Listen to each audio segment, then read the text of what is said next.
सम्मानित मुल्क के मालिकों, मैं बौद्ध भिक्षु सुमित रतन।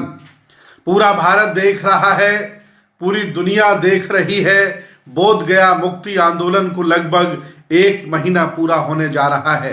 अभी तक नीतीश सरकार की कान में जू नहीं रेंगी, भारत सरकार मोदी सरकार की कान में जू नहीं रेंगी। लगभग पूरे भारत के सभी राज्यों में, सभी जनपदों में, सभी मंडल स्तरीय बड़े बड़े धरना आयोजन किए गए और डीएम को ज्ञापन दिया गया।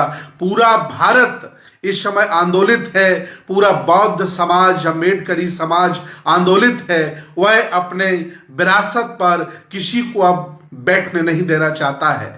जब इन्होंने हमारी विरासत पर कब्जा किया था, उस समय समाज जागरूक नहीं था, बाबा साहब की धम्म क्रांति स्थापित नहीं हुई थी, अनागारिक धम्मपाल जी अकेले संघर्ष कर रहे थे। अब भारत जाग गया है। बुद्ध, अशोक, फुले, साहू अम्बेडकर की विचारधारा बहुत तेजी से पूरे भारत में फैल रही है। मनुवादियों, अब आप लंबे समय तक हमारी विरासत पर कब्जा नहीं कर सकते। इसी के साथ साथ मैं पूरे देश भारत के बौद्धों को, अम्बेडकरवादियों को यह बताना चाहता हूं कि बोध गया कम से कम 50% बौद्धों का है, लेकिन कुशीनगर में आपका कुछ भी नहीं है। कुशीनगर मैनेजमेंट आज दिन तक नहीं बना, भारत सरकार कब्जा किए है। और श्रावस्ती में आज दिन तक भारत सरकार का कब्जा है और शंकिशा में आज दिन तक बामनों का कब्जा है। इतना ही नहीं, लुम्बिनी वन में आज दिन तक सरकारी कब्जा है और वैशाली में आज दिन तक सरकारी कब्जा है। सारनाथ में अभी तक सरकारी कब्जा है। यहाँ तो 1% भी हमारी हिस्सेदारी नहीं है। बोध गया में गलीमत है कि 50% बौद्ध वहाँ के मेंबर हो सकते हैं और बौद्ध भिक्षु उस पूजा पाठ करने का काम करते हैं, कम से कम हिस्सेदारी है। लेकिन तमाम और बौद्ध तीर्थ स्थल हैं जैसे कौशाम्बी, एक भी हिस्सा आपका नहीं है।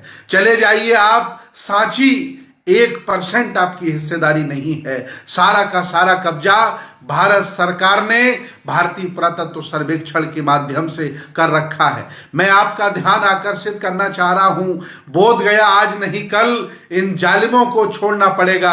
अब हमें कुशीनगर की तरफ चलना पड़ेगा, अब हमें सारनाथ की तरफ चलना पड़ेगा, अब हमें लुम्बिनी की तरफ चलना पड़ेगा, अब हमें वैशाली की तरफ चलना पड़ेगा, अब हमें श्रावस्ती की तरफ चलना पड़ेगा, शंकिशा की तरफ चलना पड़ेगा, क्योंकि चारों तरफ भारत सरकार ने भारतीय पुरातत्व सर्वेक्षण बना करके कब्जा कर लिया है। इतना ही नहीं, नालंदा हमारा पुराना जो खंडर है उस पर भी भारत सरकार ने भारतीय पुरातत्व सर्वेक्षण के माध्यम से कब्जा करके रखा है। उनके जितने पुराने मठ हैं उनके पास हैं, ईसाइयों के पुराने चर्च हैं उनके पास हैं, मुसलमानों की पुरानी मस्जिदें वक्फ बोर्ड के पास हैं। हमारे बौद्ध मठ, हमारी बौद्ध विरासतें आखिर भारत सरकार ने भारतीय पुरातत्व सर्वेक्षण बना के क्यों कब्जा करके रखा है?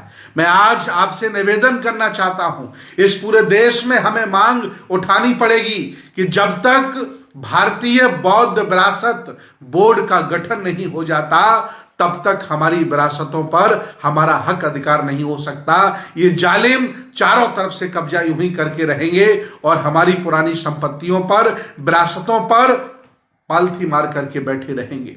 आंदोलन तेज हुआ, पूरे देश में ब्राह्मण सकते में है, चारों तरफ चर्चा चल रही है कि आखिर बौद्धों की संख्या भारत में बढ़ रही है।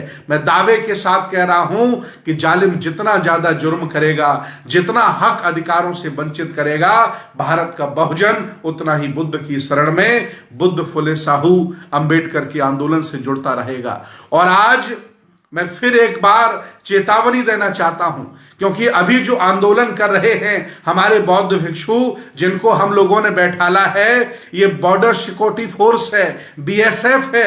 अभी हमारी असली आर्मी नहीं पहुंची है आंदोलन में। जिस दिन असली आर्मी हमारी आंदोलन में पहुंच गई, नीतीश कुमार जी घर से नहीं निकल पाओगे, मोदी जी आपका रास्ता रोक देंगे। इसलिए मैं आज भी निवेदन करता हूं कि बर्बरता से बाज आओ। हमारी विरासत जो बोध गया मुक्ति आंदोलन चल रहा है और जो बीटी एक्ट है 1949 का, उसे डिसमिस करके बोध गया बौद्धों को सौंप दो, कुशीनगर बौद्धों को सौंप दो, वैशाली बौद्धों को सौंप दो, श्रावस्ती बौद्धों को सौंप दो, सारनाथ बौद्धों को सौंप दो। मुझे तुम्हारे मंदिरों से कोई लेना देना नहीं है, मुझे आपकी विरासत से कोई लेना देना नहीं है, लेकिन मैं अपनी विरासत पर अब बलात् कब्जा नहीं होने दूंगा। भारत का बौद्ध जाग गया है, आम जन जाग गया है, अपनी संस्कृति, सभ्यता, विरासत की रक्षा के लिए वो दो दो हाथ करने के लिए तैयार है। आओ भारत के लोगों, हम सब लोग मिलकर अपनी विरासत की रक्षा करते हैं और बोध गया मुक्ति आंदोलन के साथ साथ अब हमें कुशीनगर मुक्ति आंदोलन चलाना पड़ेगा, अब हमें सारनाथ मुक्ति आंदोलन चलाना पड़ेगा, लुम्बनी मुक्ति आंदोलन चलाना पड़ेगा, शंखिशा मुक्ति आंदोलन चलाना पड़ेगा, श्रावस्ती मुक्ति आंदोलन चलाना पड़ेगा, क्योंकि बोध गया में तो कम से कम 50% हिस्सेदारी है। आप उसमें मेंबर बन जाते हो और अन्य जगह तो सब कुछ भारत सरकार के माध्यम से मनवादियों ने कब्जा करके रखा है। आओ हम सब लोग मिलकर अपनी विरासत की रक्षा करते हैं और फिर पुनः अपने पुरखों की संस्कृति की स्थापना करते हैं। बहुत बहुत धन्यवाद, बहुत बहुत